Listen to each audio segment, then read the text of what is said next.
Huss, his life and teachings and death and after 500 years by David Schaff.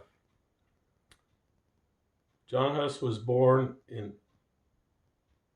Hussnitz in a southern village in Bohemia about the year of 1373 and died at the stake in Constance, July the 6th, 1415. The Czech word Huss means goose. A friend wrote to him in Constance and said, "If you love your goose, see to it that your king sends him guards." Not much is known about his boyhood and his university career as far as schooling goes. His parents were born poor. His father died when he was a child. School life, they didn't really have any details at the school that he went to. And then when he entered the university, they didn't know for sure what the year was when he entered the University of Prague. It could have been 1389. He studied arts, philosophy, and theology. He was promoted to a degree of BA at 1393, and then a BD in 1394, and an MA in 1396. He helped to support himself by singing on the streets and in churches. His private life was above reproach. The only thing that they said that happened with him during that particular time was maybe he was playing cards before he decided to go into the priesthood. So it says that he had very good character, high quality, was just a good man altogether. In 1401, Huss became the dean of faculty at the University of Prague. In 1402, he became the rector of the university.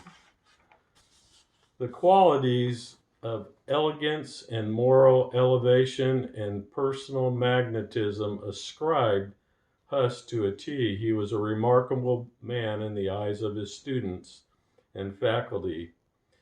He was ordained to the priesthood in 1401. His first sermon was at St. Michael's Church in 1402. He became a preacher at the Holy Innocents of Bethlehem, became one of the most popular preachers, and he was able to reach all classes of people, from kings to beggarlies, to the cleric, and to the lay. In his early day, Huss took the ground. He afterward assumed in his treatise on the church that not Peter, but Christ is the rock on which the church was founded. And then he quotes 1 Corinthians 13 for him being able to find that. And then he goes on to accuse the church in regards to, he says, the hireling priests are the wolves preying upon the flock and are of the Antichrist. And he was talking about the priests, the popes, the archbishops, and everybody else in that. The Catholic Church didn't really care for him and his preaching. They ended up excommunicating him because of his stand. Huss believed that men needed to have preaching in their own word, and yet the Roman Catholic Church was totally against that. It was one of those things that they didn't like. He was brought up and excommunicated for the church. He was tried for being a heretic, but everything that I've been able to read, and especially in the book, just reaffirms him and the things that he did in his life. He said, better it